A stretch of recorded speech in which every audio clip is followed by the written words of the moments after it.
সরকার নাই। অন্তর্বর্তীকালীন সরকার চাইলে সমাজের বিভিন্ন শ্রেণী পেশার মানুষের মতামত নিতে পারত। বিশেষজ্ঞ নাগরিক সমাজ, ব্যবসায়ী, তরুণ প্রতিনিধিরাও অংশ নিতে পারতেন। তাহলে বাজেট একটি সমন্বিত অর্থনৈতিক দৃষ্টিভঙ্গির প্রতীক হতো। দেশের বিভিন্ন কণ্ঠের প্রতিচ্ছবি হয়ে উঠত এই বাজেট। কিন্তু সেই সুযোগটি কাজে লাগানো হয়নি। বাজেট প্রণয়ন একমুখী, অংশগ্রহণহীন ও গতানুগতিক ধারার হতো। নতুন চিন্তার প্রতিফলন ঘটত। বর্তমানের বিশেষ পরিস্থিতিতে এই সংলাপ আরও জরুরি ছিল, বিশেষ করে দেশের অর্থনৈতিক রাজনৈতিক অবস্থার প্রেক্ষাপটে। অন্তর্বর্তীকালীন সরকার বলছে ডিসেম্বর থেকে জুনের মধ্যে নির্বাচন সম্পন্ন করবে, অর্থাৎ 2025-26 বাজেটীয় বছরের মধ্যেই নির্বাচিত সরকার আসবে।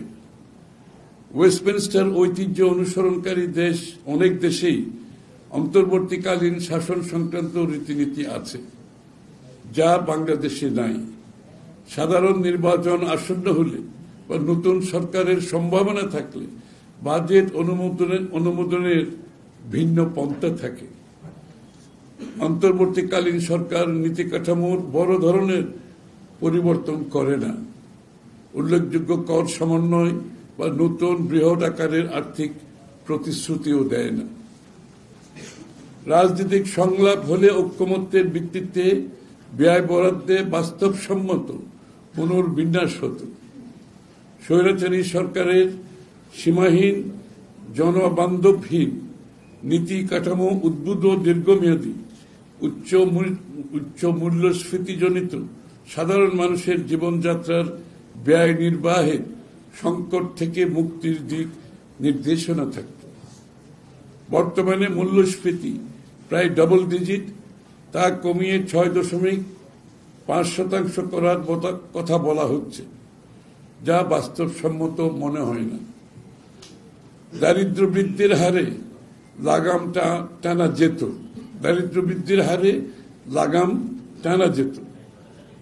বিশ্ব ব্যাংকের তথ্য বলছে অন্তর্বর্তী সরকারের আমলে 27 লাখের বেশি মানুষ আগের চেয়ে বেশি দরিদ্র হয়ে পড়েছে, হতদরিদ্র। এর মধ্যে 18 লক্ষ নারী। মজুরি বৃদ্ধির হার মূল্যস্ফীতির নিচে থাকায় প্রকৃত আয় কমেছে। দারিদ্র্য বৃদ্ধির পাশাপাশি ভোক্তা ব্যয়ের উপরও চাপ সৃষ্টি করেছে। দেশি বিদেশি বিনিয়োগ স্থবির হওয়ায় আনুষ্ঠানিক অনানুষ্ঠানিক প্রায় সব খাতে কর্মসংস্থান কমেছে। ফলে সমাজে ভাঙন ধরেছে, দরিদ্র জনগোষ্ঠীর সংখ্যা বাড়ছে। কৃষি উৎপাদন প্রবৃদ্ধি গত 1 দশকের মধ্যে সর্বনিম্ন। এ সময়ে দেশে কৃষি ও সেবা খাতে প্রবৃদ্ধির হার যথাক্রমে 1.5% এবং 0.58% হ্রাস পেয়েছে। বিবিএস এর হিসাব মতে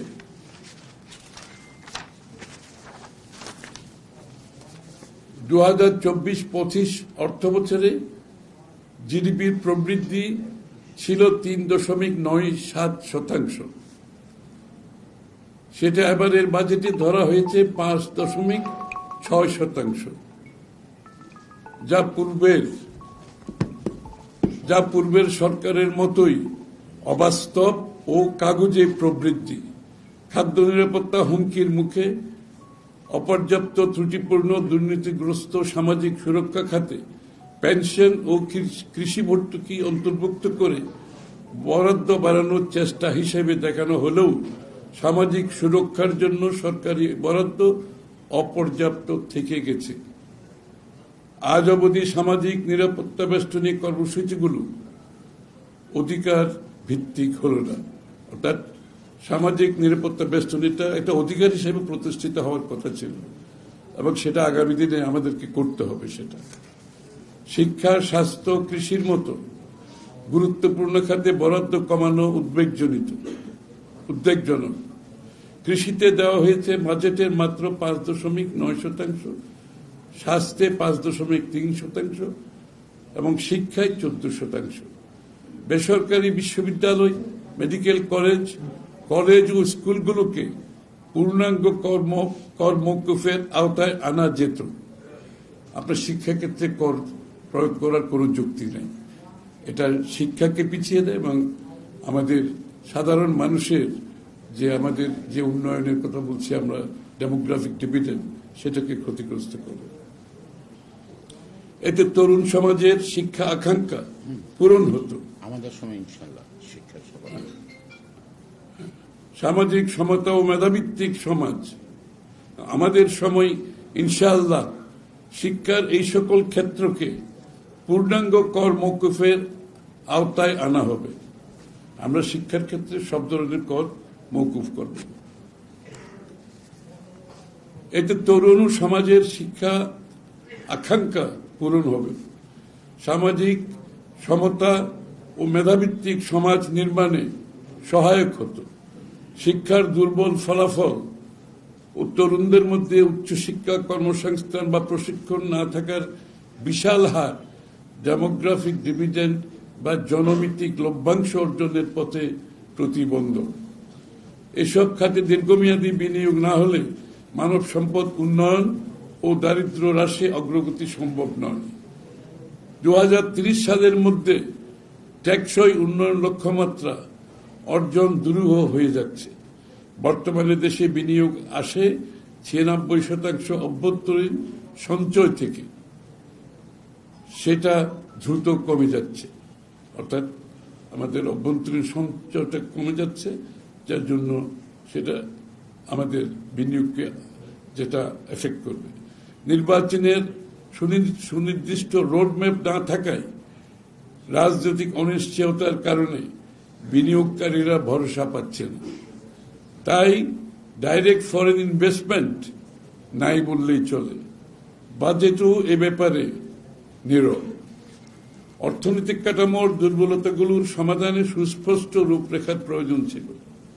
প্রধান লক্ষ্য হওয়া উচিত ছিল বেসরকারি বিনিয়োগ বৃদ্ধির পথ নকশা উপস্থাপন, অর্থনৈতিক পুনরুদ্ধারে শিল্প কলকারখানা স্থাপন, কর্মসংস্থান সৃষ্টি, শিক্ষা, স্বাস্থ্য ও কৃষিতে অগ্রাধিকার দেওয়ার দরকার ছিল। জরুরি ছিল ক্ষুদ্র, কুটির ও মাঝারি বিভিন্ন খাতে সহায়তার মাধ্যমে আরও নতুন উদ্যোক্তা সৃষ্টি। বিশাল সুদের হারের সাথে অতিরিক্ত কর ও শুল্ক শিল্পে বড় চাপ সৃষ্টি করবে। এটা আবার একটু বলতে হয়। বিশাল সুদের হারের সাথে অতিরিক্ত কর ও শুল্ক শিল্পে বড় চাপ সৃষ্টি করবে। বিশেষ করে উৎপাদনশীল খাতগুলো ক্ষতিগ্রস্ত হবে। অনেক প্রতিষ্ঠান বন্ধ হয়ে যেতে পারে, কর্মসংস্থানও কমতে পারে। মধ্যম ও নিম্ন মধ্যবিত্ত শ্রেণীর উপর আর্থিক চাপ বাড়লে অর্থনৈতিক অস্থিরতা বাড়তে পারে। দারিদ্র্য বিমোচনের অগ্রগতি থমকে যেতে পারে। ব্যবসা পরিচালনার ব্যয় কমানো, আমলাতান্ত্রিক জটিলতা হ্রাস ও কস্ট অফ ডুইং বিজনেস কমানোর কোনো নির্দিষ্ট পরিকল্পনা না থাকায় উদ্যোক্তারা অনিশ্চিত প্রতিকূল পরিবেশের মুখোমুখি হবেন। ইতিমধ্যে হয়েছে। অনলাইন ব্যবসার উপর শুল্ক বাড়ানোয় ডিজিটাল উদ্যোক্তারা চাপে পড়বেন।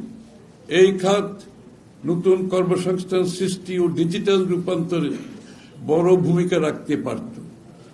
তরুণ উদ্যোক্তাদের হতাশা বাড়বে, উদ্ভাবনও নিরুৎসাহিত হবে। অনলাইনের উপর যখন আজকে পুরো একটা সারা বিশ্বে একটা বড় ধরনের প্রত্যেকটি সরকার জোর দিচ্ছে, সেখানে বাংলাদেশে এটার উপর শুল্ক বাড়ানো হয়েছে। আর্থিক খাতের ভঙ্গুরতাও কাটেনি। পুঁজিবাজারে সাধারণ বিনিয়োগকারীগণ অবহেলিতেই থেকে গেলেন। ব্যাংকের আর্থিক অবস্থা নাজুক, খেলাপি ঋণ আদায়, পাচার হওয়া অর্থ ফেরত আনা এবং করজাল সম্প্রসারণের মতো পদক্ষেপ নিলে রাজস্ব আহরণে নতুন ভিত্তি তৈরি হতো। সরকার ব্যাংক খাতের উপর বেশি নির্ভরশীল। ঋণ করে ঋণ শোধ দীর্ঘমেয়াদী আর্থিক স্থিতিশীলতার জন্য হুমকি। কালো টাকা সাদা করার সুযোগ কর ফাঁকি প্রদানকারীদের পুরস্কৃত করছে। কালো টাকা সাদা করা শুধু কর ফাঁকিদের পুরস্কৃত করছে না, এটা নৈতিকভাবে একটি সরকারের জন্য, একটি দেশের জন্য, যেখানে বাংলাদেশে একটা বড় ধরনের একটা নতুন বাংলাদেশের, নতুন চিন্তার বাংলাদেশের কথা ভাবছি, সেখানে এরকম একটি বৈষম্য যেটা সৃষ্টি করে এবং কর ফাঁকি প্রদানকারীদের পুরস্কৃত করে, এটা একটা নীতি নৈতিকতার বিরুদ্ধে বলে আমরা মনে করি। নিয়মিত করদাতাদের প্রতি এটি অবিচার। যারা নিয়মিত কর দিচ্ছে তাদের সাথে একটা বৈষম্যের সৃষ্টি এবং অবিচার। কর ব্যবস্থার প্রতি আস্থা কমতে পারে। আয়কর স্রাবে কর হারের পরিবর্তন অধিকাংশ করদাতাদের উপর আরো অভিঘাত ফেলবে। কর ফাঁকি ও জালিয়াতি রোধ এবং কর জাল সম্প্রসারণ না করে ভ্যাট বৃদ্ধির মাধ্যমে বরাবরের মতো করের বোঝা সাধারণ জনগণের কাঁধে চাপানো হয়েছে। পণ্যের দাম ঊর্ধ্বগতি হয়েছে, জীবনযাত্রার মান কমেছে। ভ্যাট হচ্ছে সাধারণ মানুষের উপর কর, এটা যত বাড়াবে সাধারণ মানুষের জীবনযাত্রার মানের উপর তত বেশি চাপ পড়বে। অপ্রয়োজনীয় দুর্নীতিগ্রস্ত ও অদক্ষ উন্নয়ন প্রকল্পগুলো বন্ধ বা সংস্কারের সুস্পষ্ট দিক নির্দেশনা নেই। যে প্রকল্পগুলো আপনারা জানেন দুর্নীতিগ্রস্ত, এগুলো কিভাবে বন্ধ করবে, এগুলো কিভাবে পরিবর্তন করবে, রিভিউ করবে, এখানে কোনো দিক নির্দেশনা আমরা পাইনি। এসব প্রকল্পের অর্থনৈতিক ফলাফল পর্যালোচনা করা জরুরি। প্রয়োজনে রিভিউ এবং রিনেগোশিয়েটেড করা যেতে পারে, এতে ব্যয় কমিয়ে জনকল্যাণে বরাদ্দ বাড়ানো সম্ভব।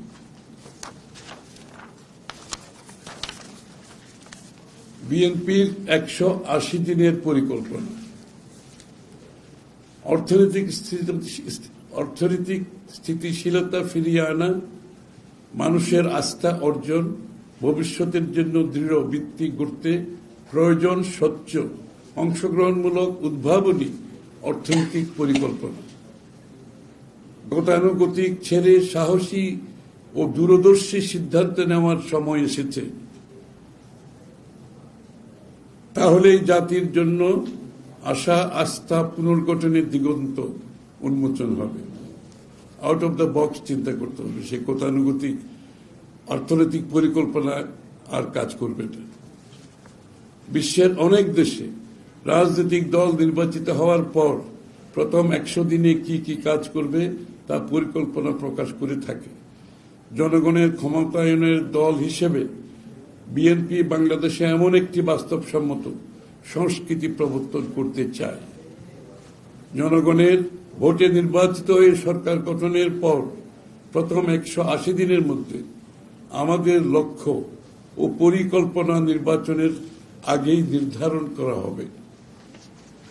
এই 6 মাসের পরিকল্পনার ভিত্তিতে একটি অ্যাকশন ওরিয়েন্টেড রোডম্যাপ প্রণয়ন করা হবে। বিভিন্ন সেক্টরে বিএনপি কি কি পদক্ষেপ গ্রহণ করবে আমরা সেগুলো স্পষ্টভাবে তুলে ধরব। এখানে সারসংক্ষেপ দিচ্ছে, আমরা একটা বিস্তারিত এটা পাবলিকেশন আসছে, এটা পরবর্তীতে শেয়ার করব। ওখান থেকে সারসংক্ষেপগুলো এখানে আমরা দিচ্ছি, ঈদের পরে সেটা আমরা করতে পারব। প্রাথমিক স্কুলের শিক্ষকদের অর্থনৈতিক সুবিধা ও সামাজিক মর্যাদা বৃদ্ধি করা, এটা শিক্ষা ব্যবস্থার আওতায়। প্রাথমিক স্কুলের শিক্ষকদের অর্থনৈতিক সুবিধা ও সামাজিক মর্যাদা বৃদ্ধি করা তাদের বিশেষ প্রশিক্ষণ কর্মসূচির আওতায় আনা হবে। দেশের ও প্রবাসী শিক্ষাবিদ, পেশাজীবী ও বিশেষজ্ঞদের সমন্বয়ে বিশেষজ্ঞ কমিটি গঠন করা হবে। মূল লক্ষ্য হবে প্রাথমিক পর্যায় থেকে বহু ভাষা, ক্রীড়া, কৃষ্টি এবং ব্যক্তিগত ও পেশাগত উন্নয়ন সহ বাস্তবায়ন বিষয়সমূহ শিক্ষাক্রমে অন্তর্ভুক্ত করা হবে। এই বিষয়গুলো একেবারে প্রাইমারি লেভেল থেকে আমরা শিক্ষাগুলো আমাদের শিক্ষার অন্তর্গত হবে। সরকারি ব্যবস্থাপনায় plumbing, electrician, mechanics, dental hygienist, medical technician ইত্যাদির স্বল্পমেয়াদী ট্রেড কোর্স চালু করা হবে। সবাই তো আর স্কুল, কলেজ, ইউনিভার্সিটিতে যাওয়ার দরকার নেই। মানুষের বিভিন্ন ভোকেশন থাকা দরকার। এটাকে মাথায় রেখে আমরা এই বিষয়গুলো চালু করব। যারা হায়ার স্টাডিতে যেতে চায় না, তারা এর মাধ্যমে তাদের জীবনে, তাদের পেশায় যেতে পারবে এবং সাধারণের জীবনের সাথে এটার সুসম্পর্ক আছে থাকবে। শিক্ষা ব্যবস্থাকে বাস্তবমুখী করতে অ্যাপ্রেন্টিসশিপ, ইন্টার্নশিপ এবং ইন্ডাস্ট্রি একাডেমিয়া সহযোগিতা বৃদ্ধির জন্য কার্যকর পদক্ষেপ গ্রহণ করা হবে। প্রাথমিকভাবে বিভাগীয় শহরগুলোতে অবস্থিত বিশ্ববিদ্যালয়গুলোর সঙ্গে স্থানীয় ব্যবসা বাণিজ্য প্রতিষ্ঠানের সম্পর্ক স্থাপন করে এই কার্যক্রম শুরু হবে। ফলে শিক্ষার্থীগণ হাতে কলমে শিক্ষালাভ করবে এবং কর্মজীবনে ব্যাপক হারে প্রবেশের সুযোগ সৃষ্টি হবে। অর্থাৎ ইন্ডাস্ট্রির সাথে শিক্ষা কার্যক্রমের একটা সংযোগ সৃষ্টি হবে, যাতে করে শিক্ষার্থীরা তাদের পরবর্তীতে যারা চাকরি বাকরির জন্য যাতে সহজ হয়ে যায় বিষয়টা। জেলা পর্যায়ে কলেজ ও বিশ্ববিদ্যালয়ে ইনোভেটিভ বিজনেস আইডিয়া বাণিজ্যিকীকরণ করতে প্রতিযোগিতামূলক প্রক্রিয়ায় সিড ফান্ডিং বা ইনোভেশন গ্রান্ট প্রদান করা হবে। এর মূল উদ্দেশ্য হল ক্যাম্পাস থেকে ব্যবসায়িক উদ্যোক্তা তৈরি করা। তার ক্যাম্পাসে থাকতে সবাই তার চাকরি করবে না, আমরা ক্যাম্পাস থেকে তাদেরকে এমনভাবে এডুকেট করতে চাই তারা যখন উদ্যোক্তা হিসেবে বেরোতে পারে। অর্থাৎ ক্যাম্পাস থেকে বের হয়ে তারা উদ্যোক্তা হিসেবে জীবনে তাদের ক্যারিয়ার করতে পারে। তারা নতুন এবং সৃজনশীল ব্যবসায়িক ধারণা বাস্তবায়ন করে দেশের অর্থনীতিতে অবদান রাখতে পারবে। চাকরির সাথে সাথে আমাদের উদ্যোক্তা সৃষ্টি করতে হবে, সবাই তো আর চাকরি করার সুযোগ নেই। স্বাস্থ্যসেবা, রোগ প্রতিরোধমূলক প্রাধান্য দিয়ে টিকাদান, স্বাস্থ্য শিক্ষা সচেতনতা তৈরির একাধিক কর্মসূচি বাস্তবায়ন করা হবে। স্বাস্থ্যকর জীবনযাপন, স্যানিটেশন এবং পুষ্টির উপর জনগণের মধ্যে ব্যাপক সচেতনতা সৃষ্টি করা হবে। চিকিৎসক, স্বাস্থ্যকর্মীদের জন্য স্পেশালাইজড ট্রেনিং স্কিম শুরু করা হবে। তারা রোগের দ্রুত শনাক্তকরণ ও প্রতিরোধে দক্ষ হয়ে উঠবে। এটা হচ্ছে প্রাইমারি হেলথ কেয়ার। যেটা আমরা অসুস্থ, প্রাইমারি হেলথ কেয়ারটা যদি আমরা ভালোভাবে অ্যাড্রেস করতে পারি তাহলে পরবর্তীতে স্বাস্থ্য ভালো থাকে। কারণ আমাদের প্রাইমারি হেলথ কেয়ার না থাকাতে স্বাস্থ্য ক্রমান্বয়ে খারাপের দিকে যায়। তো সুতরাং যদি প্রাইমারি হেলথ কেয়ারটা প্রপারলি দেওয়া যায় তাহলে কিন্তু পরবর্তীতে রোগ বালা এগুলো কমে যায় আস্তে আস্তে। চিকিৎসক, স্বাস্থ্য নিরাপদ পানি সরবরাহের জন্য আধুনিক পরিশোধন ব্যবস্থা ও বৃষ্টির পানি সংগ্রহের জন্য পর্যায়ক্রমে দেশব্যাপী রিজার্ভার তৈরি করা হবে। জনগণ নিরাপদ পানি পাবে। পানি তো একটা বড় সমস্যা স্বাস্থ্যের জন্য। আমাদের বেশিরভাগ রোগ কিন্তু পানি থেকেই আসে। এই জন্য আমাদের সঠিকভাবে পানিটা যাতে পাই, যে পানিটা নিরাপদ, সে তার ব্যবস্থা করা খুবই প্রয়োজন। নারীর ক্ষমতায়ন, প্রায় প্রান্তিক 4 কোটি পরিবারের মধ্যে প্রাথমিক পর্যায়ে 50 লক্ষ দরিদ্র গ্রামীণ পরিবারের জন্য ফ্যামিলি কার্ড চালু করা হবে প্রাথমিকভাবে। এটা ক্রমান্বয়ে বাড়বে। তাদের প্রতি মাসে রাষ্ট্রীয়ভাবে আর্থিক সহায়তা অথবা প্রয়োজনীয় খাদ্য সহায়তা প্রদান করা হবে। এর মাধ্যমে নারীর অর্থনৈতিক ক্ষমতায়ন নিশ্চিত হবে এবং পরিবারগুলো ধীরে ধীরে স্বাবলম্বী হয়ে উঠবে। নারীদের নিরাপত্তায় সর্বোচ্চ গুরুত্ব দেওয়া হবে। বিচারিক প্রক্রিয়ায় ধর্ষক, নিপীড়কদের দৃষ্টান্তমূলক শাস্তির ব্যবস্থা করা হবে। নারীদের জন্য ইউনিয়ন পর্যায়ে ডেডিকেটেড সাপোর্ট সেল প্রতিষ্ঠা করা হবে। সেখানে যে কোনো লাঞ্ছিত নারীর জন্য প্রয়োজন মোতাবেক নারী ডাক্তার, আইনজীবী, মানবাধিকার কর্মী সর্বাঙ্গীন নিশ্চিত করা হবে। অর্থাৎ এখানে আপনাকে খেয়াল করবেন, ডাক্তার, আইনজীবী, মানবাধিকার কর্মীর একটা সমন্বয় ঘটানো হয়েছে। কারণ আমাদের এখানে এই প্রবলেমটা মহিলাদের, যে নারীরা ফিল করে ডাক্তার পেলে আইনজীবী পায় না, আইনজীবী পেলে আপনার মানবাধিকার কর্মী পায় না। এখানে একটা সমন্বয় সৃষ্টি হচ্ছে, তিনটার সমন্বয়, যাতে করে নারীরা একসাথে এই তিনটার সমর্থন পায় আর কি আগামী দিনে। নারীদের স্বনির্ভরতা বাড়াতে ক্ষুদ্র কুটির ও মাঝারি শিল্পে যোগ্যতার ভিত্তিতে স্বল্প সুদে ঋণের ব্যবস্থা করা হবে। তাদেরকে প্রয়োজনীয় প্রশিক্ষণ এবং ডেভেলপমেন্ট ও মার্কেটিং সাপোর্ট দেওয়া হবে। শহীদদের স্বীকৃতি। জুলাই গণঅভ্যুত্থানে এবং 16 বছরের ফ্যাসিবাদ বিরোধী আন্দোলনের সকল শহীদের তালিকা প্রস্তুত করে নিজ নিজ এলাকায় তাদের নামে সরকারি স্থাপনার নামকরণ করা হবে। শহীদ পরিবারগুলো সমূহকে রাষ্ট্রীয় স্বীকৃতি ও অর্থনৈতিক সহায়তা প্রদান করা হবে। গণ অভ্যুত্থানে ও ফ্যাসিবাদ বিরোধী আন্দোলনে যেসব গণতন্ত্রকামী ব্যক্তি পঙ্গু হয়েছেন, চোখ হারিয়েছেন, তাদেরকে স্বীকৃতি, চাকুরির সহায়তা প্রদান করা হবে। অর্থাৎ তাদের জন্য একটা আলাদা ব্যবস্থা থাকবে।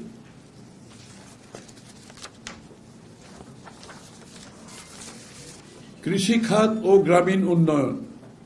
কৃষকের নামে জমির পরিমাণ ও খতিয়ান সহ প্রয়োজনীয় তথ্য সম্বলিত ফার্মার্স কার্ড চালু করা হবে। বর্গা চাষী ও ক্ষুদ্র কৃষকের জন্য কমপক্ষে একটি মৌসুমী ফসলের জন্য সম্পূর্ণ উৎপাদন খরচ রাষ্ট্রের পক্ষ থেকে বহন করা হবে। এটা ছোট কৃষকের। এর ফলে উৎপাদন বৃদ্ধি পাবে, কৃষি জমি অনাবাদি থাকবে না, ভূমিহীনদের জন্য কর্মসংস্থান তৈরি হবে। কৃষিজাত পণ্যের প্রক্রিয়াজাত মানোন্নয়ন ও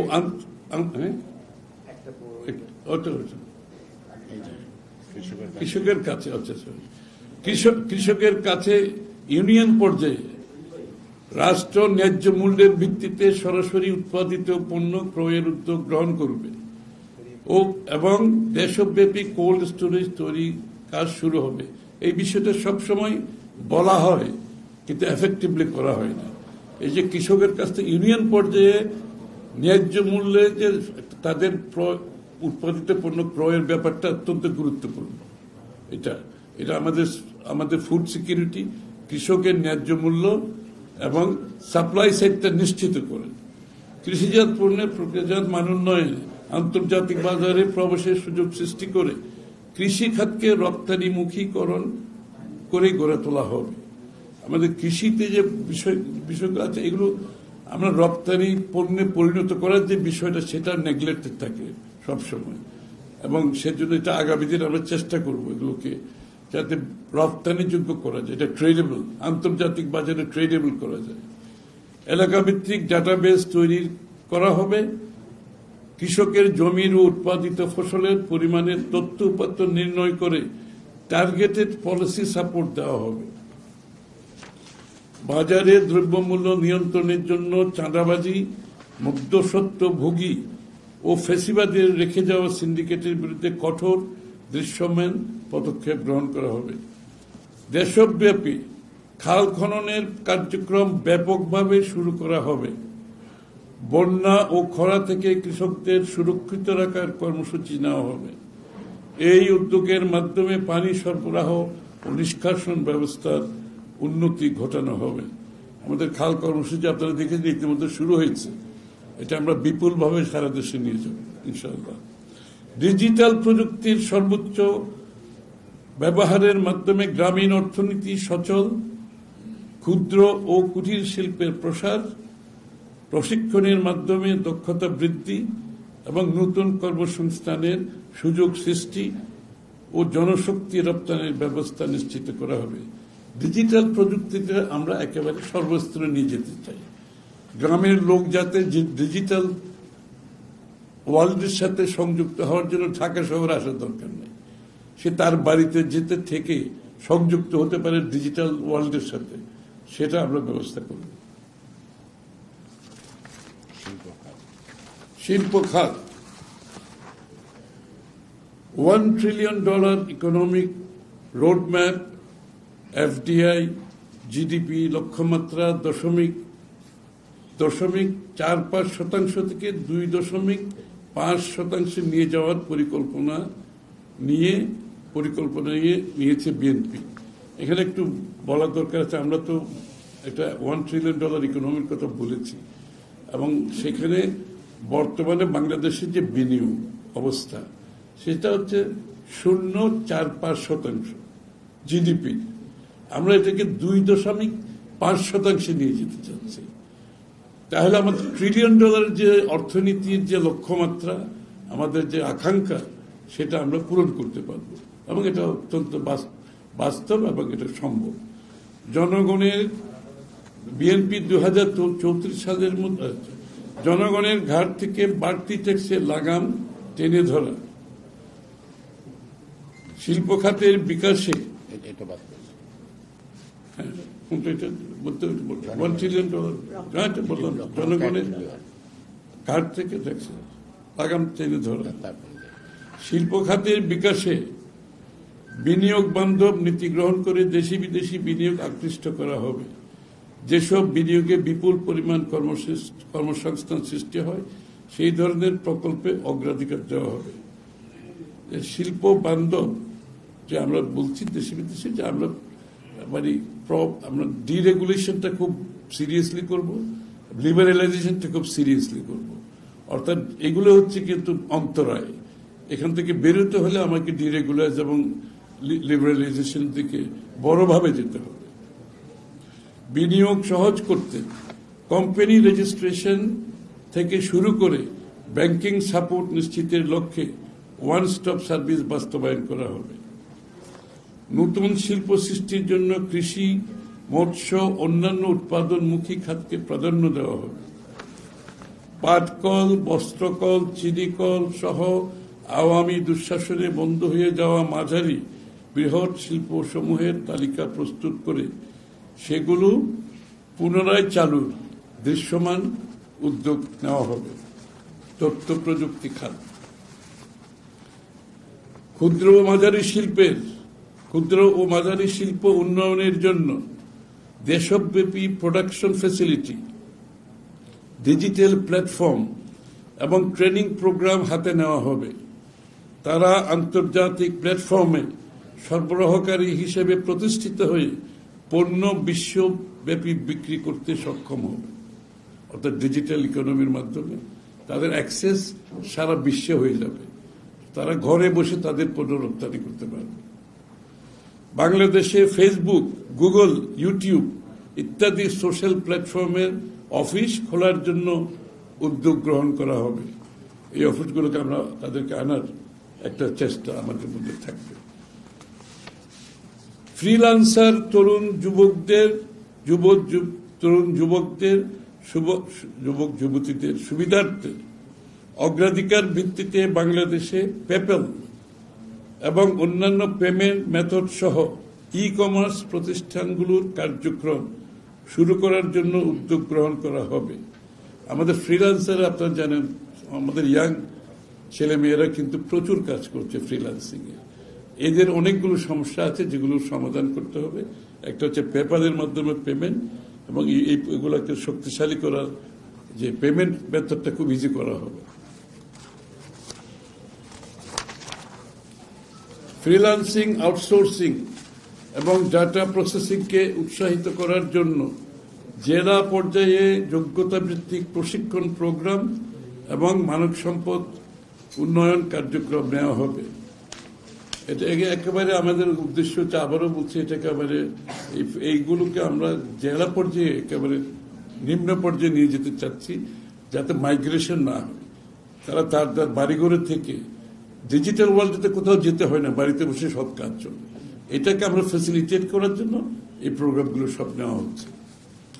প্রবাসী কল্যাণ, প্রবাসী শ্রমিকদের জীবন মর্যাদা ও কর্মের নিরাপত্তা নিশ্চিত করা হবে।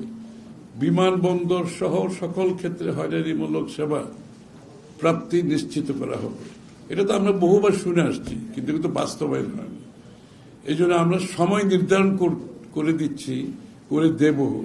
সেটা হচ্ছে একজন প্যাসেঞ্জার, একজন প্রবাসী এয়ারপোর্টে নামার পরে একটা সময়ের মধ্যে শুধু এয়ারপোর্ট ত্যাগ না করে তাহলে কিছু লোক প্রশ্নবিদ্ধ হবে এখানে।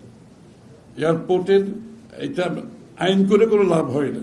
একটা লোক নামার পরে 15 মিনিট থেকে আধ ঘন্টার মধ্যে যদি এয়ারপোর্ট ত্যাগ করতে না পারে, তার মানে কোনো একটা গলদ আছে এখানে। এগুলো আমরা নিশ্চিতভাবে সময় নির্ধারণ করে দেব।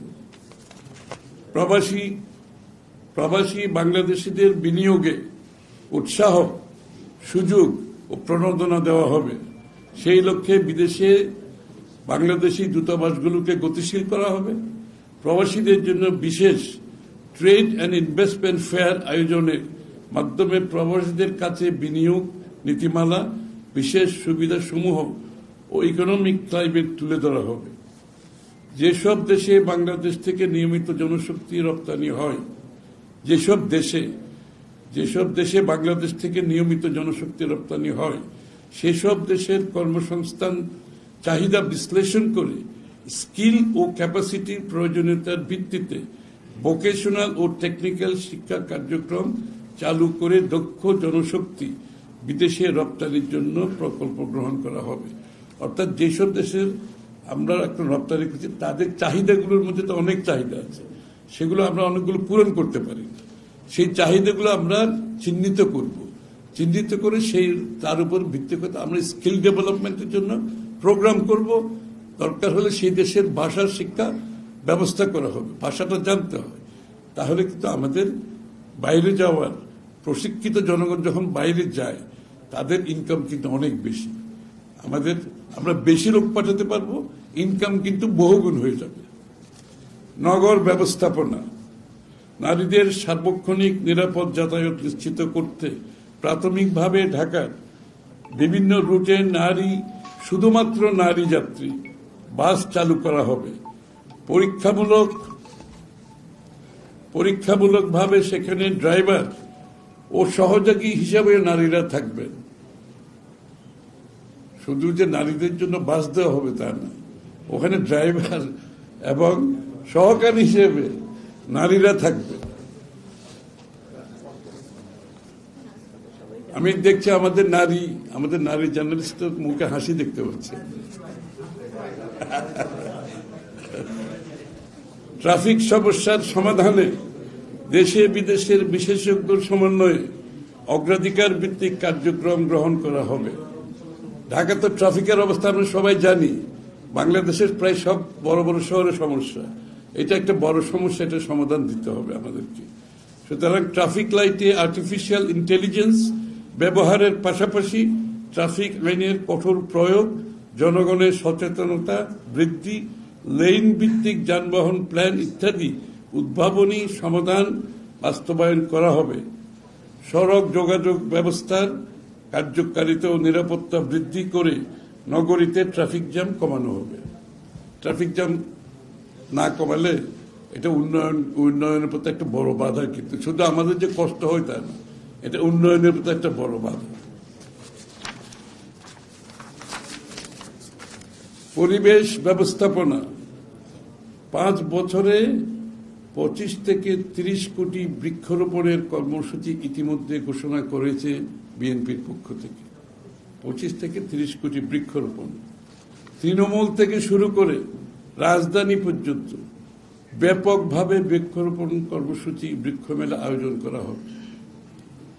দেশের প্রতিটি ইউনিয়ন এবং মহানগরের প্রতিটি থানায় উন্মুক্ত মাঠের সংখ্যা বাড়িয়ে স্থানীয় পর্যায়ে প্রাকৃতিক পরিবেশের সুরক্ষা ও উন্নতি নিশ্চিত করতে গাছপালা রোপণ, সবুজ বেষ্টনী তৈরি এবং পরিবেশ বান্ধব ব্যবস্থাপনার মাধ্যমে একটি গ্রিন অ্যান্ড ক্লিন বাংলাদেশ গড়ে তোলার উদ্যোগ নেওয়া হবে।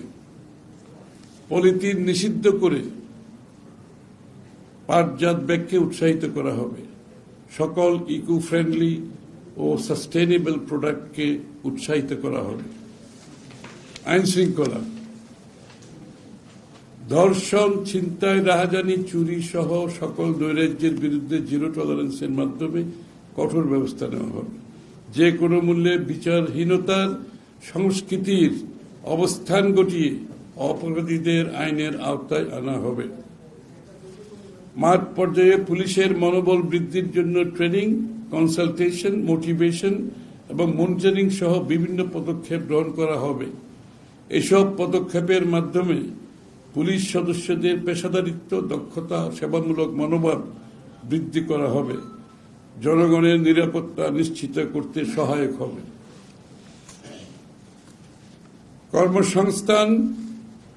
কর্মসংস্থানমুখী অর্থনৈতিক পুনরুদ্ধার বিএনপির প্রধান অঙ্গীকার কর্মসংস্থান সৃষ্টি করা প্রধান অঙ্গীকার। সরকার গঠন করলে 1 কোটি মানুষের জন্য নতুন কর্মের সংস্থান করা হবে, অর্থাৎ প্রথম 18 মাসে 1 কোটি মানুষের কর্মসংস্থান করা হবে। এটার উপর আমরা বিস্তারিত আমরা কিভাবে এই 1 কোটি মানুষের চাকরি হবে 18 মাসে, এটার উপর আমরা বিস্তারিত আপনাদেরকে পরবর্তীতে, এটা আছে আমাদের, কিন্তু এখানে বলতে গেলে অনেক সময়ের প্রয়োজন। এটা আমরা বিস্তারিত আপনাদের সামনে তুলে ধরব 18 মাসে কিভাবে 1 কোটি মানুষের চাকরির কর্মসংস্থান করা যাবে। বিএনপির অতীতে সাফল্যের উদাহরণ সৃষ্টি আছে, আমাদের এটা ইতিহাস আছে, আমরা এটা করেছি বিগত দিনে। এই জন্য আমরা আমাদের পক্ষে সম্ভব এবং আমাদের সেই কনফিডেন্স আছে বলে আমরা বিষয়টা সামনে নিয়ে এসেছি। বিএনপির রাষ্ট্র পরিচালনার দায়িত্ব থাকাকালীন উন্নয়ন নীতির একটি উল্লেখযোগ্য দিক ছিল শ্রমঘন শিল্প স্থাপন করা, পাশাপাশি উদ্বৃত্ত শ্রমকে বিদেশে রপ্তানির উদ্যোগ নেওয়া। আমরা আগেও এটা করেছি, আমরা লেবার ইন্টেন্সিভ ইন্ডাস্ট্রি করেছি।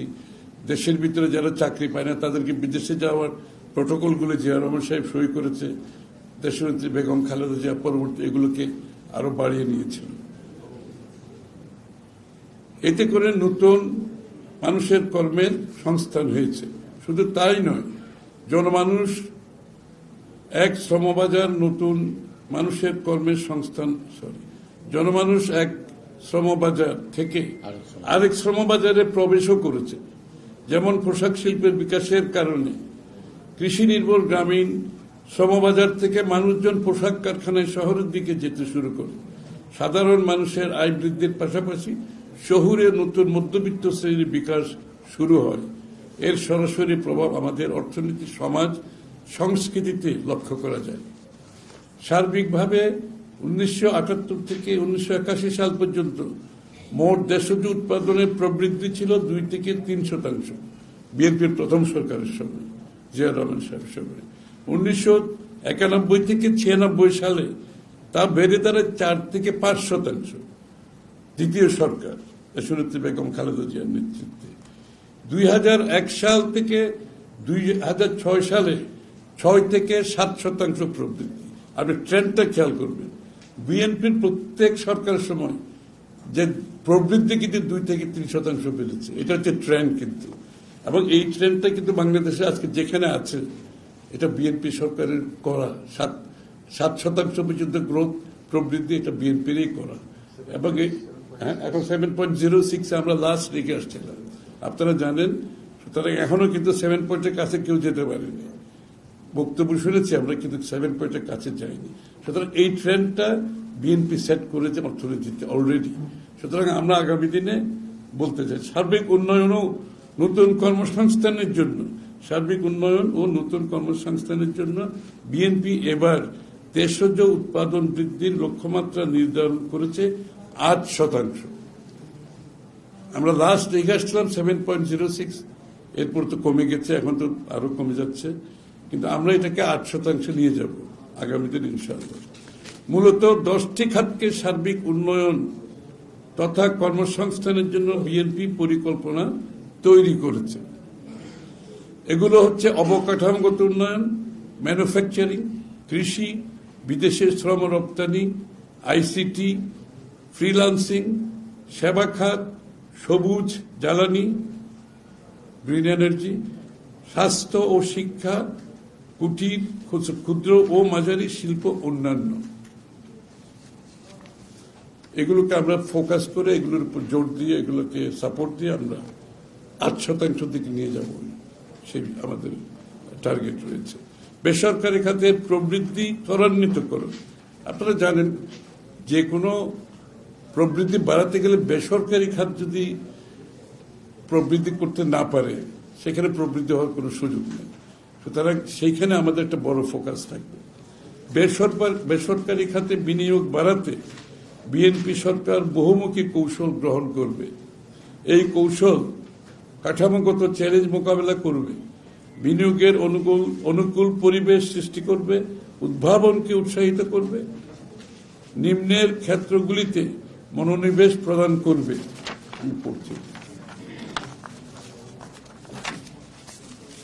নিয়ন্ত্রণমূলক কাঠামো সহজীকরণ ও আমলাতান্ত্রিক বাধা কমানো, ব্যবসায় নিবন্ধন, কর আনুগত্য এবং লাইসেন্সিং প্রক্রিয়া সহজ করবে। ডিজিটাল প্ল্যাটফর্মের মাধ্যমে কোম্পানি নিবন্ধন ও ট্রেড লাইসেন্সিং চালু করা হবে, অর্থাৎ ওই ব্যুরোক্রেটিক এর থেকে বেরিয়ে অনলাইনে ডিজিটাল প্রক্রিয়ার মাধ্যমে এগুলো সব করা হবে।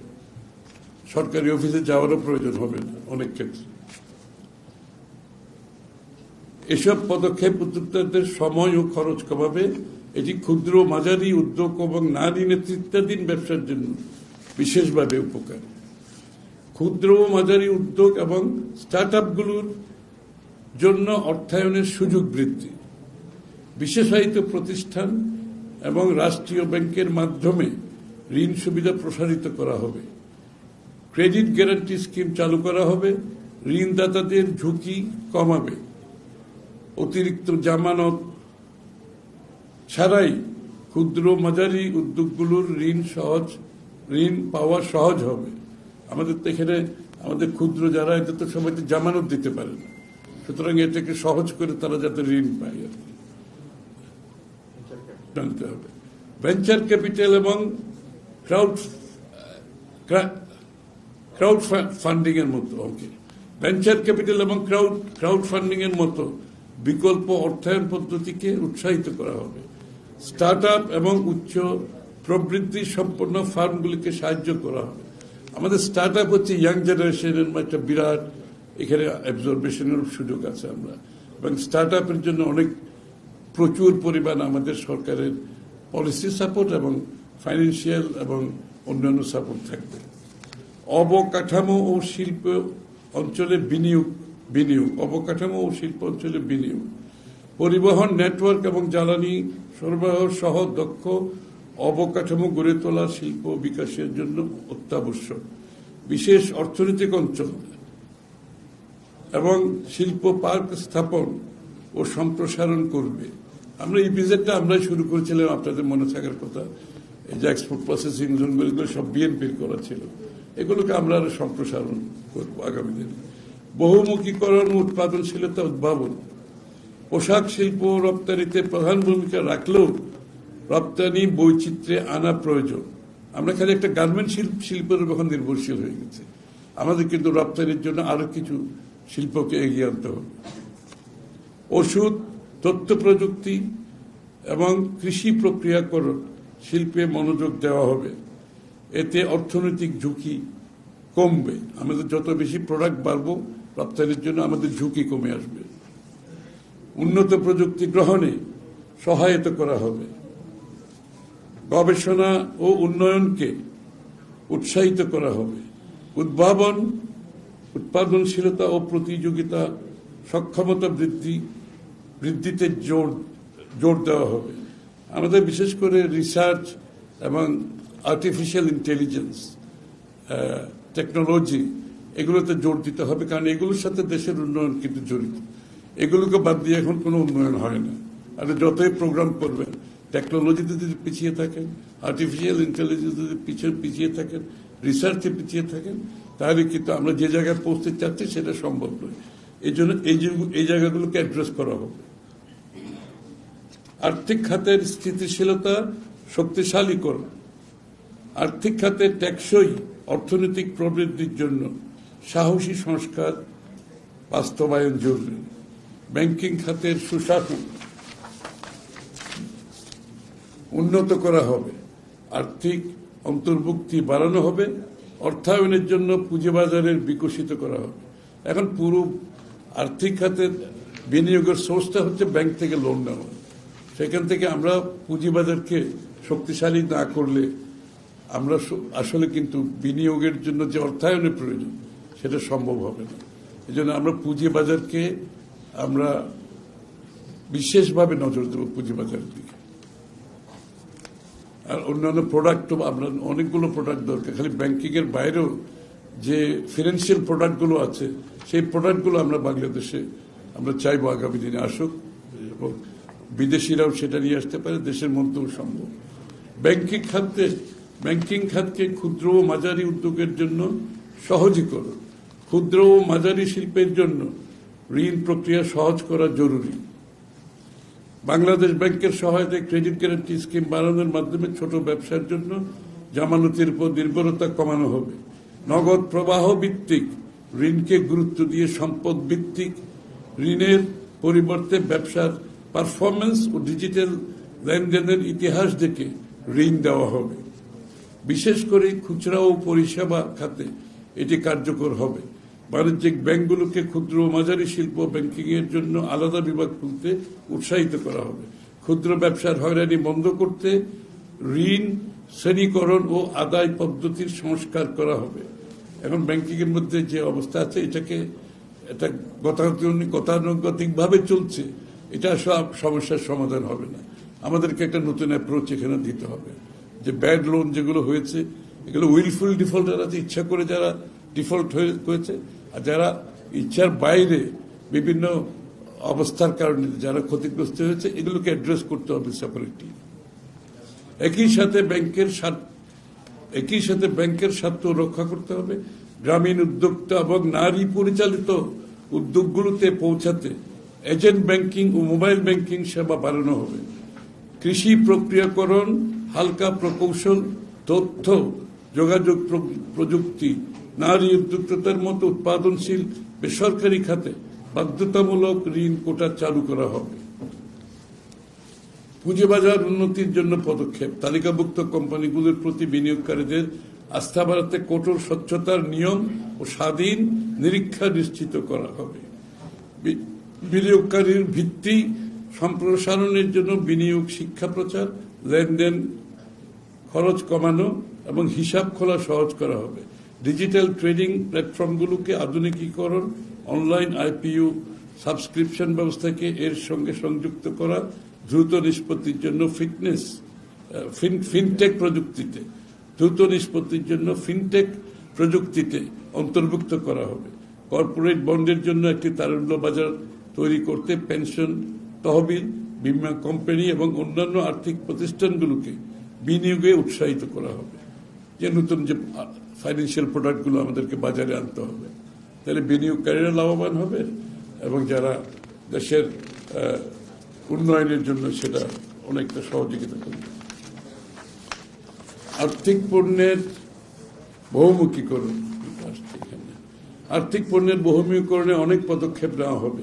এর মধ্যে রয়েছে লিজ ও ফ্যাক্টরিং এর প্রসার ঘটানো, ভেঞ্চার ক্যাপিটাল ও এঞ্জেল বিনিয়োগের জন্য আইনি ও আর্থিক কাঠামো তৈরি, প্রাইভেট ইকুইটি তহবিল সহায়তা, ইসলামিক আর্থিক পণ্য যেমন মুদারবা, ইজারা বিকল্পগুলো বাড়ানো, সবুজ বন্ড, গ্রিন বন্ড এবং ব্লেন্ডেড ফাইন্যান্স উপকরণ চালু, মোবাইল অপারেটর এবং ফিনটেক প্ল্যাটফর্মগুলোর মাধ্যমে ডিজিটাল ঋণ প্রদান ইত্যাদি। অর্থাৎ এই ঋণের প্রক্রিয়াটিকে একটা আধুনিকীকরণ ডিজিটাল প্রক্রিয়ার মধ্যে নিয়ে আসতে হবে এবং এখানে যে বিভিন্ন প্রোডাক্টগুলো আসবে এগুলো আসলে যদি আমরা এটাকে ডিজিটালাইজ করতে না পারি, অটোমেটেড করতে না পারি, এই প্রোডাক্টগুলো কিন্তু পারফর্ম করতে পারবে না। এই জন্য আমাদেরকে দুটাই করতে হবে। একদিকে নতুন ফিনান্সিয়াল প্রোডাক্ট আনতে হবে, অটোমেশন একসাথে করতে হবে, দুটো একসাথে করতে হবে।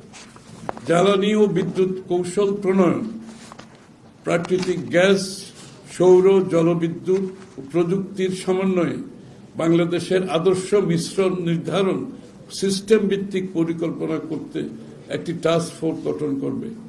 এই পরিকল্পনা কাঠামো হবে তথ্যভিত্তিক, আইব্যাক মডেলিং সমৃদ্ধ, জলবায়ু লক্ষ্যের সাথে সঙ্গতিপূর্ণ, চুক্তি এবং ব্যয় সুবিধা বিশ্লেষণ জনগণের কাছে প্রকাশ্যে সচেষ্ট থাকবে। যে সমস্ত চুক্তি হবে, ব্যয় হবে, এগুলো স্বচ্ছতা থাকতে হবে। এগুলো জনসমর্থে আমাদের জনসম্মুখে আনতে হবে। এটি বিনিয়োগকারীদের আস্থা ফিরিয়ে আনবে এবং সর্বসাধারণের কাছে জবাবদিহিতা নিশ্চিত করবে। নবায়নযোগ্য শক্তি খাতে ট্রান্সমিশন আধুনিকীকরণ, ডিজিটালাইজেশন অধিক বরাদ্দ দেওয়া হবে। গ্রিড স্থাপকতা, স্মার্ট মিটারিং এবং আঞ্চলিক আন্তঃসংযোগকে অগ্রাধিকার দেওয়া হবে। বাপেক্সকে শক্তিশালী করে গ্যাস খনিজ অনুসন্ধানে গুরুত্ব দেওয়া হবে। নবায়নযোগ্য ও সাশ্রয়ী প্রযুক্তিতে বিনিয়োগকারীদের জন্য কর প্রণোদনা দেওয়া হবে। নীল অর্থনীতি, গ্রিন ইকোনমি, বঙ্গোপসাগরের বিশাল সামুদ্রিক সম্পদকে টেকসইভাবে ব্যবহারের মাধ্যমে অর্থনৈতিক প্রবৃদ্ধি, কর্মসংস্থান সৃষ্টি, খাদ্য নিরাপত্তা, জলবায়ু সহনশীলতা অর্জনের লক্ষ্যে টেকসই সামুদ্রিক সম্পদ ব্যবস্থাপনা, সমুদ্রভিত্তিক শিল্প ও প্রযুক্তির উন্নয়ন, জীব বৈচিত্র্য রক্ষা ও সামুদ্রিক পরিবেশ সংরক্ষণ, উপকূলীয় জনগোষ্ঠীর জীবনমান উন্নয়ন, গবেষণা এবং উদ্ভাবন ও মানব সম্পদ উন্নয়নে জোর দেওয়া হবে। প্রধান খাতসমূহ মৎস্য ও সামুদ্রিক খাদ্য, নৌ পরিবহন ও বন্দর, অফশোর গ্যাস ও খনিজ সম্পদ, নবায়নযোগ্য শক্তি, সমুদ্র, বায়ু ও জোয়ার শক্তি, সমুদ্র পর্যটন ও বিনোদন এবং সমুদ্র গবেষণা ও প্রযুক্তি কার্যকর বাস্তবায়নের জন্য সমন্বিত মেরিটাইম জোন ব্যবস্থাপনা, আন্তর্জাতিক সহযোগিতা ও আঞ্চলিক অংশীদারিত্ব এবং দক্ষ জনশক্তি গড়ে তোলা এবং দক্ষতা উন্নয়ন ইত্যাদি উদ্যোগ নেওয়া হবে। সো ব্লু ইকোনমির উপরে আমাদের বিস্তৃত প্রোগ্রাম আছে এবং এখানে অর্থনীতিতে অবদান আমাদের কর্মসংস্থান সৃষ্টি সহ সার্বিকভাবে উপকৃত হবে। সমুদ্র উপকূলীয় অঞ্চলের জীব বৈচিত্র্য রক্ষা এবং দীর্ঘস্থায়ী অর্থনৈতিক লাভ নিশ্চিত করতে সামুদ্রিক সম্পদের বিজ্ঞানসম্মত জরিপ, মানচিত্রায়ন এবং সম্পদের প্রকৃত মজুদ নির্ধারণ করা হবে। আমাদের কি রিসোর্স আছে আমাদের তো জানতে হবে, তাইলে তো এটা আমরা এক্সপ্লয়েট করতে পারবো। এসব তথ্যের ভিত্তিতে পরিবেশ বান্ধব ও টেকসই পদ্ধতিতে সম্পদ আহরণ, অর্থনৈতিক ব্যবহারের পরিকল্পনা গ্রহণ ও বাস্তবায়ন করা হবে। সৃজনশীল শিল্প অর্থনীতি, বাংলাদেশের সমৃদ্ধ সাংস্কৃতিক ঐতিহ্য আছে, বৃহৎ তরুণ গোষ্ঠী রয়েছে, ডিজিটাল অবকাঠামো বাড়ছে, কিন্তু সৃজনশীল অর্থনীতি জিডিপিতে 0.5%-5%-ও কম অবদান। উদীয়মান অর্থনীতিগুলোতে এই খাত 3-5% অবদান রাখে। আমাদের দেশে মাত্র 0.5% বর্তমানে, এটা 3-5% অবদান রাখে উন্নত অর্থনীতিগুলোতে। এই খাতের মধ্যে রয়েছে চলচ্চিত্র ও টেলিভিশনের প্রোগ্রাম নির্মাণ, সঙ্গীত ও মঞ্চ শিল্পকলা, অ্যানিমেশন, ভিএফএক্স ও গেমিং, মেকআপ, পোশাক এবং নকশা, ওটিটি প্ল্যাটফর্মের জন্য বিষয়বস্তু তৈরি, সিজিআই এবং ক্রিয়েটিভ মিডিয়া, সেবাদাতা software company, YouTube, TikTok, influencer অর্থনীতি ইত্যাদি। এটা একটি নতুন দিক বিএনপি বাংলাদেশের অর্থনীতিতে সংযোগ করেছে। আসলে আমাদের অর্থনীতিতে কোনোদিন এই বিষয়গুলো আমাদের অর্থনীতিতে সংযুক্ত হয়নি। আমরা এটার নাম দিয়েছি ক্রিয়েটিভ ইন্ডাস্ট্রি, এবং এই ক্রিয়েটিভ ইন্ডাস্ট্রির অবদান বাংলাদেশে যে কত বড় হতে পারে সমাজে, সংস্কৃতিতে, অর্থনীতিতে এবং কর্মসংস্থানে। যে আমাদের কামার কুমার সারা দেশে আছে, আমাদের শিল্পীগুলো আছে, এদের সকলকে আমরা এই অর্থনীতির আওতায় নিয়ে আসতে চাচ্ছি। এদের সকলের অবদানের মাধ্যমে দেশকে সাংস্কৃতিকভাবে, অর্থনৈতিকভাবে গড়ার যে প্রত্যয়, এটা একটা নতুন আমাদের বাজেট পরিকল্পনা আছে, বিনিয়োগের পরিকল্পনা আছে, এখানে প্রযুক্তি সহযোগিতার পরিকল্পনা আছে, তাদেরকে ব্র্যান্ডিং এর পরিকল্পনা আছে, তাদেরকে মার্কেটিং এর পরিকল্পনা আছে। আমাদের বাণিজ্য সহজীকরণ ও শুল্ক পদ্ধতি উন্নয়ন, শুল্ক পদ্ধতি সহজ হলে এবং বাণিজ্য বাধা কমলে রপ্তানি সক্ষমতা বাড়বে। শুল্ক শ্রেণী বিন্যাস ডিজিটাইজড করা হবে। আমদানি প্রক্রিয়া বিশেষ করে মূল কাঁচামালের জন্য ক্লিয়ারেন্স দ্রুততর করবে, ব্যবসায়ীদের খরচ কমবে। পোর্টে একটা মালামাল আসার পরে কতদিনে বের হবে কেউ জানে না। এই যে একটা প্রক্রিয়া দীর্ঘ, এটা আমরা চিরতরে এটাকে বিদায় করতে চাই।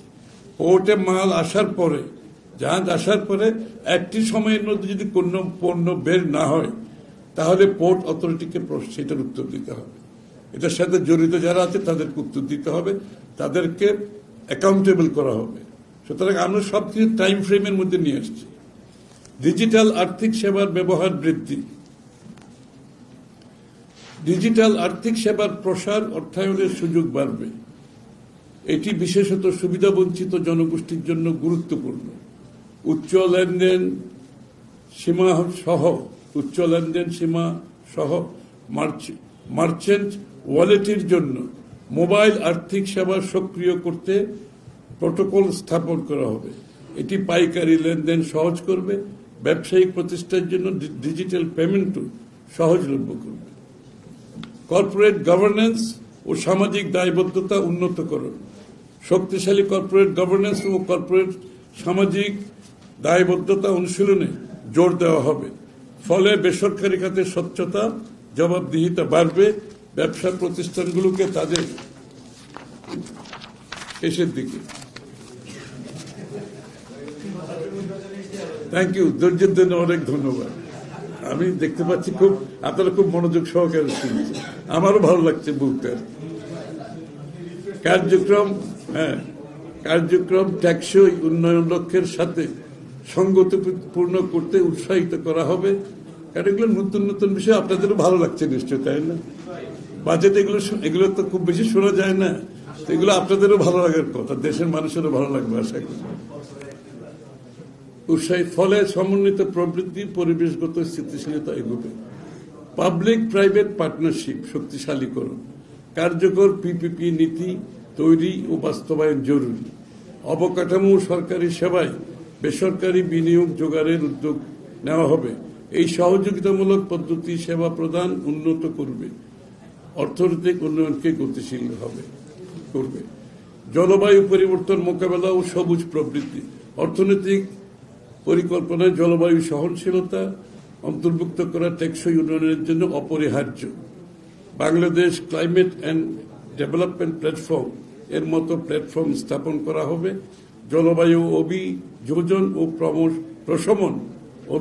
ও প্রশমন মিটিগেশন প্রকল্পে বিনিয়োগ আকর্ষণের প্রচেষ্টা নেওয়া হবে। সরকারি ও বেসরকারি খাত একত্রে কাজ করবে। জলবায়ুটা আমাদের জন্য গুরুত্ব, ছোট দেশ, এত মানুষ, আমরা যদি এখানে ক্লাইমেটিক অ্যাড্রেস করতে না পারি, এটা উন্নতি হলেও দেশ কিন্তু মানুষের জন্য ক্ষতিগ্রস্ত হবে, এটা অ্যাড্রেস করা প্রয়োজন। ঋণ ব্যবস্থা ও রাজস্ব আহরণ বৃদ্ধি, রাজস্ব চাপ, মুদ্রানীতি কঠোরীকরণ ও আর্থিক ভঙ্গুরতার কারণে সামষ্টিক অর্থনৈতিক স্থিতিশীলতায় উল্লেখযোগ্য ঝুঁকি বিদ্যমান। দীর্ঘমেয়াদী স্থিতিশীলতার স্বার্থে সামঞ্জস্যপূর্ণ রাজস্ব কৌশল প্রণয়ন, কাঠামোগত সংস্কার এবং প্রতিষ্ঠান শক্তিশালীকরণের মাধ্যমে অন্তর্ভুক্তিমূলক সমতাভিত্তিক টেকসই উন্নয়নের পথে গ্রহণ করা হবে। বিএনপি ঋণের বোঝা কমাতে এবং অভ্যন্তরীণ সম্পদ আহরণ বৃদ্ধির কৌশলও নির্ধারণ করেছে, সংক্ষেপে উল্লেখ করা হল। এটা হচ্ছে রাজস্ব, এবং আমাদের যে ঋণ বেড়ে যাচ্ছে, রাজস্ব বাড়ছে না, এই চাপ তো জনগণের উপর আসছে। এখানে একটা কৌশল থাকতে হবে, এটার জন্য আমরা কিছু ভাবনা আছে এখানে সংক্ষিপ্তভাবে। ঋণ ব্যবস্থাপনা কৌশল, সরকারি ঋণের গঠনগত উন্নয়ন ও ঋণ সংগ্রহের ব্যয় হ্রাস বিষয়ক মধ্যমেয়াদী ঋণ ব্যবস্থাপনা কৌশল প্রণয়ন করবে। সুদ পরিশোধের বোঝা বৃদ্ধির প্রেক্ষাপটে রোল ওভার ঝুঁকি কমাতে স্বল্পমেয়াদী ঋণের উপর নির্ভরতা হ্রাস করবে। রাজস্ব ও মুদ্রানীতির মধ্যে সমন্বয় বাড়িয়ে সরকারি ঋণ সংগ্রহকে অনুকূলিত করে ব্যক্তি খাতের ঋণ প্রবাহ সংকোচন বন্ধ করবে।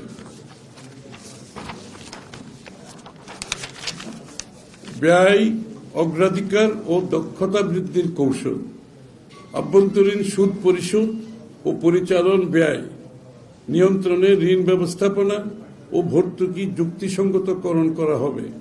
এক্ষেত্রে সরকারি ব্যয় পর্যালোচনা কাঠামো গঠন, সরকারি ব্যয় পর্যালোচনা কাঠামো গ্রহণ, নতুন প্রকল্পের জন্য কঠোর ব্যয় লাভ প্রফিট এক্সপেন্ডিচার এবং রিটার্ন অন ইনভেস্টমেন্ট বিশ্লেষণ নির্দেশিকা এবং কর্মক্ষমতা ভিত্তিক বাজেটিং পদ্ধতি প্রণয়ন করা হবে। স্বল্পমেয়াদী ঋণের উপর নির্ভরতা হ্রাস করে সরকারের দায়ের পরিমাণ কমানো হবে।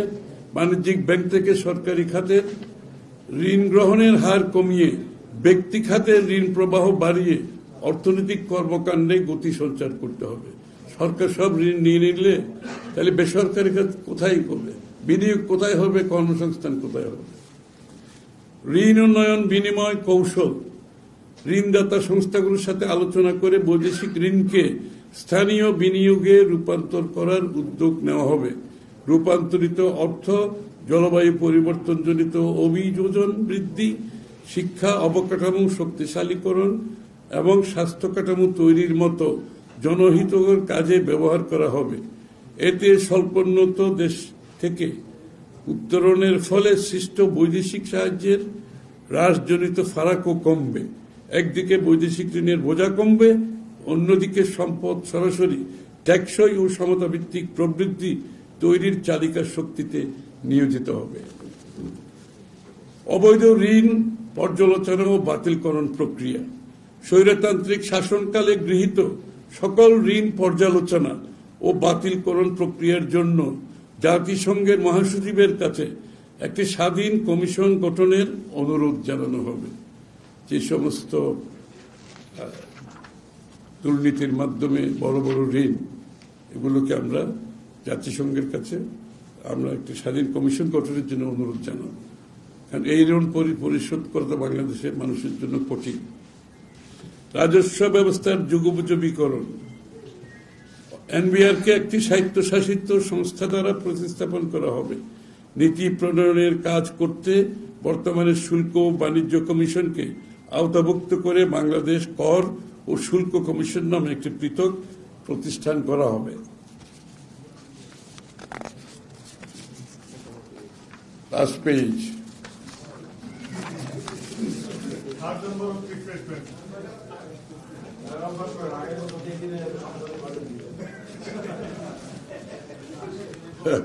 কর কোড আধুনিকায়ন প্রত্যক্ষ করকে অগ্রাধিকার দিয়ে কর কোড আধুনিকায়ন করা হবে। সহজীকরণ ও ডিজিটাল পেমেন্ট সিস্টেম বাধ্যতামূলক করার পাশাপাশি উপজেলা পর্যায়ে অফিস স্থাপন করে করের আওতা বাড়ানো হবে। প্রযুক্তি নির্ভর নজরদারি ব্যবস্থা ইম্পর্টেন্ট। প্রযুক্তি নির্ভর নজরদারি ব্যবস্থা তথা বিদ্যুৎ বিল, ব্যাংক লেনদেন, ভূমি রেকর্ড ইত্যাদি একীভূত করে কর শনাক্তকরণ, ড্যাশবোর্ড চালু, বন্ডের গুদামের জন্য ব্লক চেইন ভিত্তিক ট্র্যাকিং এবং কৃত্রিম বুদ্ধিমত্তা চালিত ঝুঁকি মূল্যায়ন জালিয়াতি রোধে সহায়ক হবে।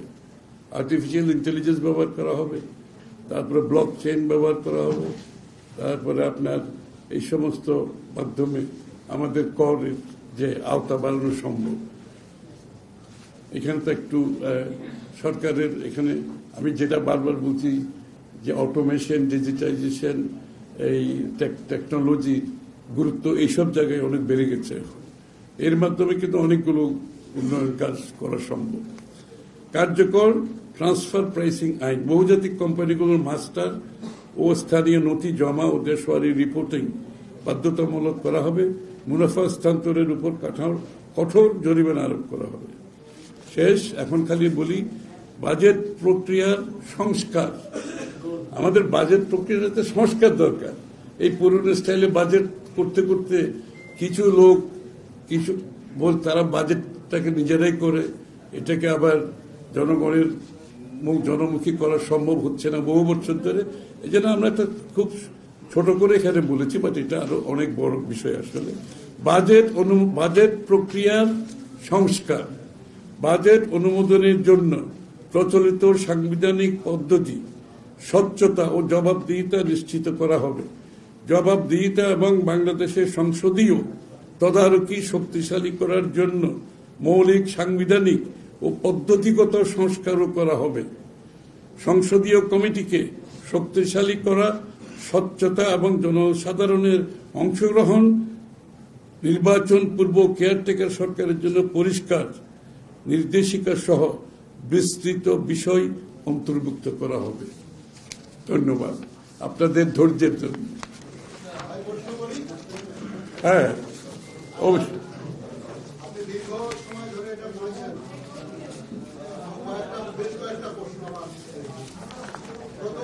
একটা একটা করো, বেশ কয়েকটা পরে।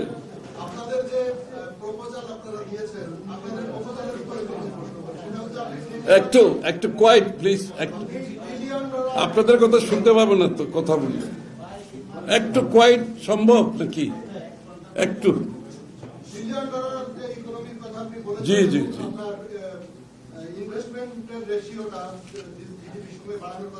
জি।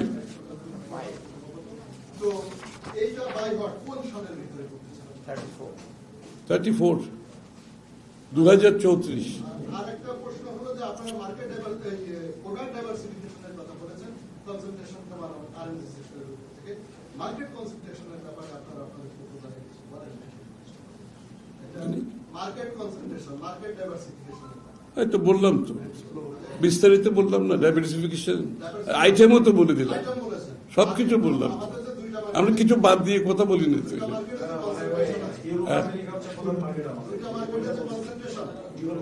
হ্যাঁ, এটা খালি প্রোডাক্ট ডাইভারসিফিকেশন না, এটা মার্কেট সম্প্রসারিত করার প্রোগ্রামের একটা অংশ।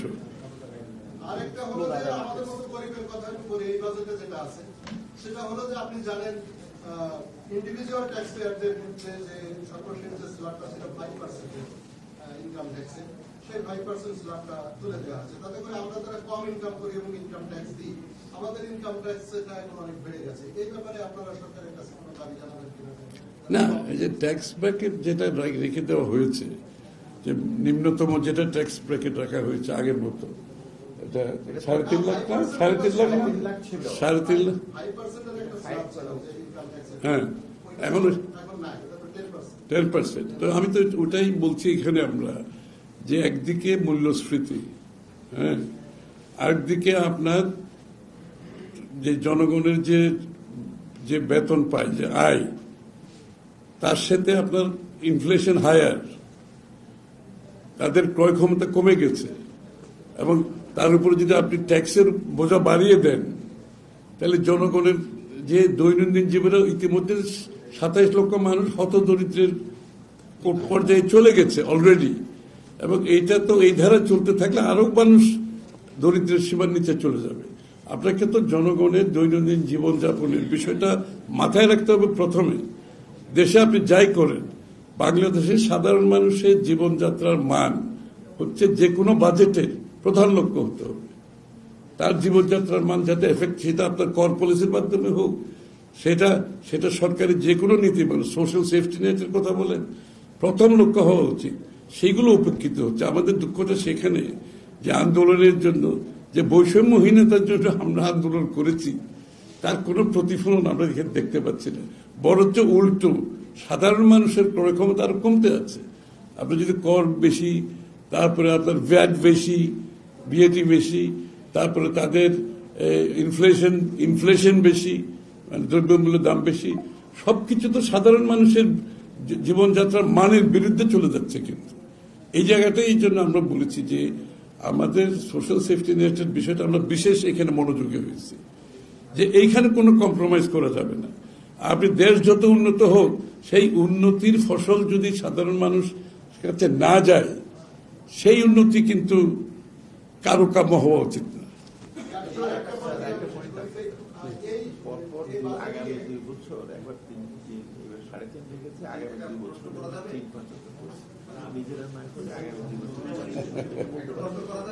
হ্যাঁ, এটা ওনার শুধু এখন নিজেরা বাড়াই নাই, আগামী 2 বছরের জন্য বাড়াই দিয়ে গেছে। সুতরাং আগামী 2 বছর সরকার আসবে, তাদেরকে এটা ক্যারি করতে হবে, যদি বা আমরা আমাদের মতো করে